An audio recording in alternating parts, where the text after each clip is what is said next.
복음의 확장성입니다. 복음은 하나님의 능력입니다. 로마서에 보게 되면 내가 복음을 부끄러워하지 아니하노니 이 복음은 모든 믿는 자에게 구원을 주시는 하나님의 능력이라고 알리고 있습니다. 복음은 신자가 복음을 하찮게 여기는 세상에서 과연 어떻게 살아가야 하는지를 자세하게 설명하고 있습니다. 특히 골로새서를 살핍니다.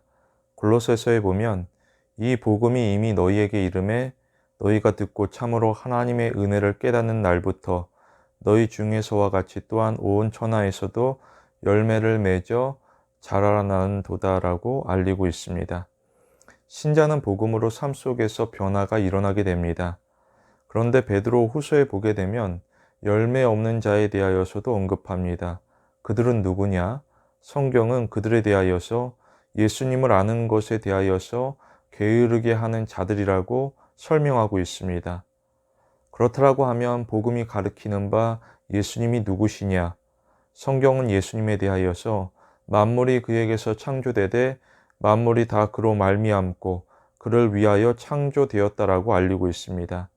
특히 성경은 예수님에 대하여서 그는 몸인 교회의 머리시라 그가 근본이시요 죽은 자들 가운데서 먼저 나신 이시니 이는 친히 만물의 으뜸이 되려 하심이라고 알리고 있습니다.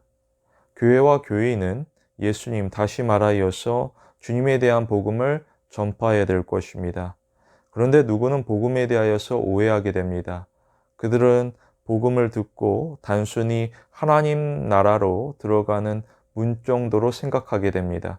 그런데 복음은 신자가 매일 걸어가야 하는 길로서 성화, 다시 말하여서 거룩한 성장에 대하여서 알려주고 있습니다.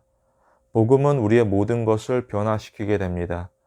복음에 대하여서 알아갈수록 하나님의 위대하심에 대하여서 깨닫게 되고 또한 우리의 죄악에 대하여서 더욱 분명하게 선명하게 알아가게 됩니다. 유의해야 될 것은 이사야에 보게 되면 너희는 여호와를 만날 만한 때에 찾으라 가까이 계실 때에 그를 찾으라라고 알리고 있습니다.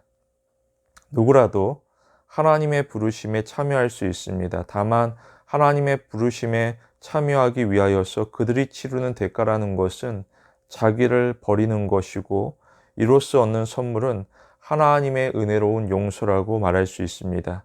그리고 예레미야에 보게 되면 만물보다 거짓되고 심히 부패한 것은 마음이라 누가 능히 이를 알리오마는 나 여호와는 심장을 살피고 폐부를 시험하고 각각 그의 행위와 그의 행실대로 보응한다라고 알리고 있습니다. 하나님은 사람의 은밀한 부분까지도 살피시게 됩니다. 특별히 우리의 죄악을 하나님 앞에서 감추거나 숨길 수가 없습니다. 그럼에도 불구하고 하나님께서는 무한한 사랑으로 죄인된 우리를 부르시고 찾으시며 나아가 구원으로 인도하시게 됩니다. 우리는 복음을 축소하려고 하는 우리의 죄악된 성향에 대하여서 대처하기 위하여서 늘 성경의 진리 가운데 우리의 마음과 생각을 훈련시켜야 될 것입니다. 특히 우리는 신자의 의로움과 거룩함과 구원함이 되시는 완전한 구속자 예수님만을 의지하며 살아가야 될 것입니다. 우리는 하나님이 원하는 경건에 이르기를 연습해야 됩니다. 디모데전서에 보게 되면 경건은 범사에 유익하니 이 세상과 앞으로 올 세상에 대한 약속이 있다라고 알리고 있습니다. 우리는 성경이 이야기하는 약속을 최우선으로 받아들이고 주의 약속을 따라서 우리가 붙들고 살아가게 됩니다. 일시적인 이 세상의 것은 영원한 집을 소망하는 자들에게 결코 만족이 될 수가 없습니다. 우리 모두 하나님이 주시는 약속을 가장 소중하게 여기는 귀한 신앙의 성도가 되길 원합니다.